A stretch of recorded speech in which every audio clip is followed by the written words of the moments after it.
আসসালামু আলাইকুম সম্মানিত দর্শক মণ্ডলী, কেমন আছেন সবাই? আশা করি ভালোই আছেন।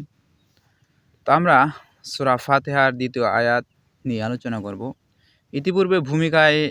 ইতিপূর্বে আমরা জেনেছি যে সূরা ফাতিহার প্রথম আয়াত কেন আল্লাহ তাআলা নাজিল করলেন। তো আমার আগের ভিডিওতে সে সম্পর্কে মোটামুটি ধারণা দেওয়া হয়েছে। তো আমরা এখানে জানব যে সূরা ফাতিহাটি একটি দোয়া। তবে যে সত্তার কাছে আমরা প্রার্থনা করতে চাচ্ছি তার প্রশংসা বাণী দিয়ে দোয়া শুরু করা হচ্ছে। দেখুন, যখন একজন মানুষের প্রশংসা করবেন, একজন মানুষের ভালো দিক বা গুণাগুণগুলো বর্ণনা করবেন, তখন কিন্তু সে আসলেই তার কাজের প্রতি বেশি আগ্রহী হয়ে উঠবে এবং তার ভালোবাসা থাকবে কাজের মধ্যে।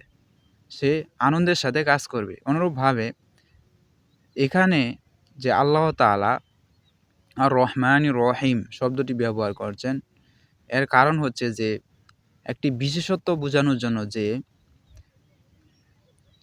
এমন একটি বিশেষত্ব বোঝানোর জন্য। আর রহমান দয়ালু, রহিম পরম করুণাময়।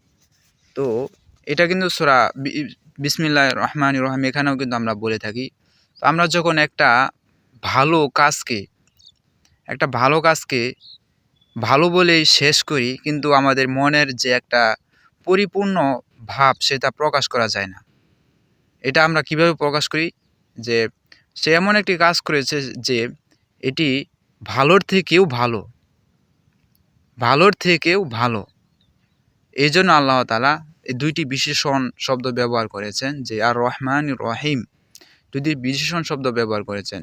তবে যে সত্তার কাছে আমরা প্রার্থনা করতে যাচ্ছি তার প্রশংসা বাণী দিয়ে দোয়া শুরু করা হচ্ছে, অর্থাৎ সূরা ফাতিহা শুরু করা হচ্ছে।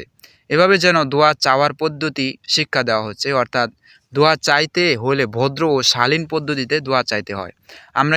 আমরা যখন একজন মানুষের কাছ থেকে টাকা ধার নেই বা একজন মানুষের কাছ থেকে তার কোনো সাহায্য সহযোগিতা নেই বা নেওয়ার চেষ্টা করি, তখন কিন্তু তার কাছে আমরা ভদ্র বিনয় সাথে কথা বলি এবং তার প্রশংসা করি, যার ফলে তার মন দুর্বল হয়, অর্থাৎ তার মনে আমরা একটা জায়গা করে নেই, যার ফলে সে আমাদের দান অথবা সাহায্য সহযোগিতা করে থাকে।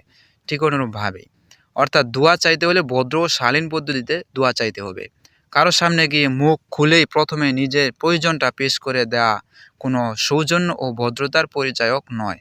অর্থাৎ আপনি যদি কারো কাছ থেকে সাহায্য সহযোগিতা পেতে চান, তাহলে তার সামনে প্রথমে যায় বলতে পারবেন না যে আমাকে এটা দেন, ওটা দেন। এটা বললে সভ্যতা নষ্ট হয়ে যায়, সৌজন্যতা নষ্ট হয়ে যায়।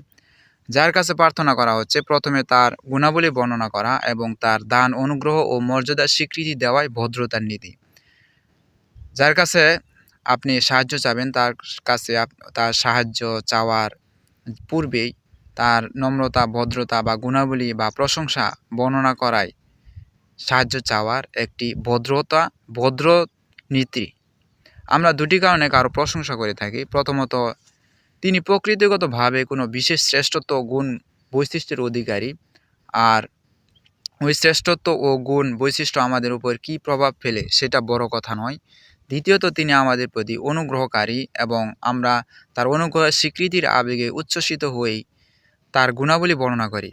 মহান আল্লাহর প্রশংসা এই উভয় কারণে ও উভয় দিক দিয়েই করতে হয়। আমরা হামেশা তার প্রশংসায় পঞ্চমুখ হব। এটি তার অপরিসীম মর্যাদা ও আমাদের প্রতি তার অশেষ অনুগ্রহের দাবি। আর প্রশংসা আল্লাহর জন্য, কেবল এখানেই কথা শেষ নয়, বরং সঠিকভাবে বলা যায় প্রশংসা একমাত্র আল্লাহর জন্যই। এ কথাটি বলে একটি বিরাট সত্যের উপর থেকে আবরণ উঠিয়ে নেওয়া হয়েছে। আর এটি এমন একটি সত্য যার উপর আঘাতেই সৃষ্টি পূজার মূলে কুঠারাঘাত হয়। দুনিয়ায় যেখানে যে বস্তুর মধ্যে যে আকৃতিতেই কোনো সৌন্দর্য, বৈশিষ্ট্য ও শ্রেষ্ঠত্ব বিরাজিত আছে, আল্লাহর সত্তাই মূলত তার উৎস।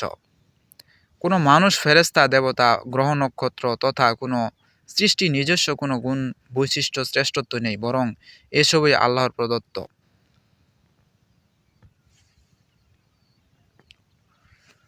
কাজেই যদি কেউ এই অধিকার দাবি করেন যে আমরা তার প্রশংসা কীর্তন করব, তাকে পূজা করব, তার অনুগ্রহ স্বীকার করব ও তার প্রতি কৃতজ্ঞ থাকব এবং তার খেদমতগার ও সেবক হব, তাহলে তিনি হবেন সেই শ্রেষ্ঠত্ব ও গুণ বৈশিষ্ট্যের স্রষ্টা ও শ্রেষ্ঠত্ব গুণ বৈশিষ্ট্যের অধিকারী মানব সত্তা নয়। এখানে আল্লাহ তাআলা আর রহমান রহিম বলার কারণ হচ্ছে যে তিনি তো রহমান রহিম, দয়ালু, অপরিসীম দয়ালু। তো এখানে এটা বলা হচ্ছে যে আমাদের মাঝে যারা মূর্তি পূজা করে, যারা দেবতাদের উপাসনা করে, আরাধনা করে, সেই দেবতা তো তাদের প্রতি কোনো করুণা বা অনুগ্রহ করতে পারে না। শুধু এটা মন থেকেই বলে যে তারা এবাদত তাদের করুণা করেন, দয়া করেন, আসলে তারা কিন্তু করতে পারে না। এই আয়াত দ্বারা এটাই তাদের একটি আঘাত দেয় যে যে আল্লাহ ছাড়া কারো প্রতি কোনো মূর্তি দেবতা কোনো কাজে আসে না, কোনো প্রশংসার উপযোগী নয়, কোনো দয়ালু নয়। এই আয়াতের দ্বারা এটাই প্রমাণ হয়। তাই আল্লাহ তাআলা সূরা ফাতিহার ২য় আয়াতে আর রহমানির রহিম শব্দটি অর্থাৎ এই আয়াতটি ব্যবহার করেছেন।